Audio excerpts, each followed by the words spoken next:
Hindi na napigilan ni Maine Mendoza na muling magsalita matapos ang kaliwat kanang batikos na natanggap nilang mag-asawa na si Quezon City 1st District Representative Arjo Atayde, kaugnay ng umanay pagkakasangkot sa flood control kickback scandal. Narito ang buong detalye.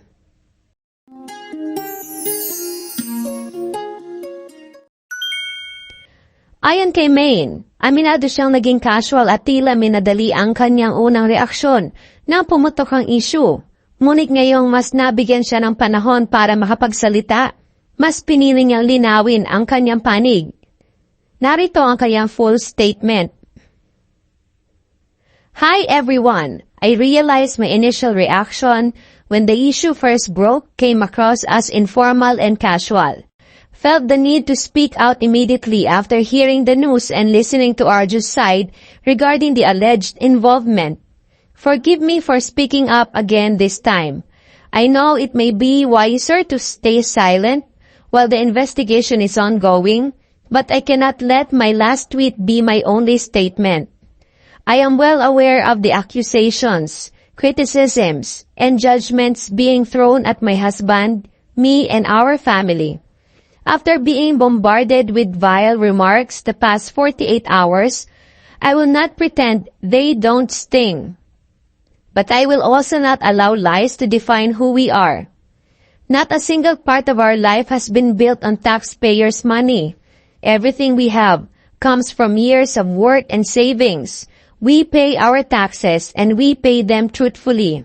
Because we respect the same system, we are accused of betraying. Both of us and our families are financially capable of sustaining the lives that we live, and it's personally offensive to be accused of spending money that we have rightfully earned outside politics.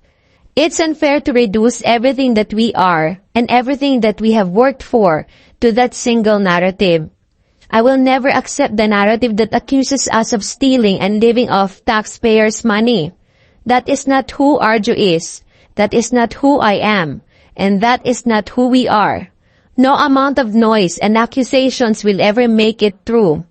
And if Arjo ever did anything dishonest, if he were truly guilty, I certainly wouldn't defend him and cover for him. Accuse him of other things if you wish, but not of stealing from people. That is one line he has never crossed and never will. I get that the current allegations, photos taken out of context, and the stories being spread online may look different to some. But let's not forget that perception is not always reality. Narratives can be twisted so easily, and many are quick to believe what fits their perspective. But the truth always finds its way to light, and that's what we are holding on to. And when the truth comes out, I hope those who judged and condemned us so quickly, especially those who filled platforms and our spaces with all sorts of hate, also take a moment to recognize how harsh and hasty their judgments were. But we all know that rarely happens, because even when the truth is presented, some would rather ignore it and just keep on condemning. It is truly distressing to see people suffer in times of crisis because of corrupt politicians who put self-interest above all else, alongside their accomplices. Nakakagalit talaga. And we also believe those who were truly guilty should face accountability. Again, the truth will reveal itself in the end. We can only hope and pray that the justice system delivers justice to those who deserve it and to whom it's due. I know we may be easy targets, but you are condemning the wrong people.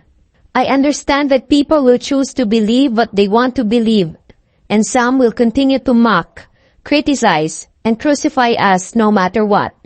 But legal actions will be taken, and Arjo will clear his name by proving his innocence. Let's allow due process to run its course before we condemn. God knows the truth, and we stand with clean hands. Remember the three sides to every story: their version, our version, and the truth. And we are confident that we stand on the side of the truth. Arjo has nothing to hide. He has never been guilty of stealing. I'll end with this. Not all politicians are corrupt. Some are just convenient targets. The real villains are celebrating quietly in the shadows. Ayon kay Maine, aminado siyang naging casual at tila minadali ang kanyang unang reaksyon nang pumutok ang issue. Ngunit ngayong mas nabigyan siya ng panahon para makapagsalita, mas pinili niyang linawin ang kanyang panig. Aniya labis siyang nasasaktan sa mga masasakit na komento at maling akusasyon laban sa kanila. Ngunit hindi niya hahayaang matabunan ng kasinungalingan ang tunay nilang pagkatao. Mariin niya sinabi na hindi kailanman nakabase sa pera ng bayan ang kanilang pamumuhay. Binigyan diin ni May na lahat ng meron sila ay galing sa kanilang sariling trabaho, ipon at kita sa industriya ng entertainment at negosyo.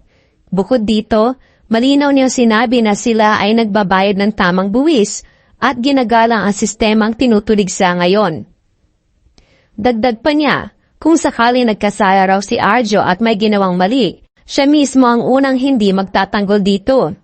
Ngunit giniit din niya ang paratang ng pagnanakaw at paggamit ng pera ng bayan ay isang linya na hindi kailanman tatawirin ng kanyang asawa. Hindi rin pinalampas ni May na banggitin na naniniwala silang dapat managot ang mga tunay na tiwali sa gobyerno dahil sila ang tunay na salarin na tahimik na nagdiriwang habang ibang tao ang pinaparatangan. Dagdag niya, bagamat sila ang naging madali at convenient na target, alam nila sa sarili nilang malinis ang kanilang kamay at wala silang tinatago. Nagugat ang usapin nang madawit si Arjo Atayde bilang congressman sa Quezon City 1st District kaugnay sa umano'y flood control kickback scandal na binunyag sa Senate Blue Ribbon Committee. Sa nasabing pagdinig, binanggit ni Curly Pacifico Discaya ang pangalan ng ilang kongresista at opisyal ng DPWH na umano'y nakinabang sa pondo para sa mga proyekto laban sa pagbaha at kasama ang pangalan ni Arjo sa mga nabanggit. Agad naman itong itinanggi ni Arjo sa pamamagitan ng kanyang social media kung saan sinabi niyang wala siyang anumang ugnayan sa mga kontratistang ito at hindi niya kailanman ginamit ang kanyang posisyon para sa pansariling interes. Sa huli, iginiit ni May na haharap sila sa legal na proseso upang patunayan ang kanilang panig at linisin ang pangalan ng kanyang asawa. Para sa kanya, hindi lahat ng politiko ay korap at hindi rin lahat ng sikat ay nakikinabang sa pera ng bayan. Ikaw, anong opinion mo sa issue ito? Leave your comment below. Para sa iba pang celebrity news at features, manatiling nakatutok dito sa Showbiz Ganap Global. Thank you for watching. Don't forget to subscribe and click the notification bell for more updates.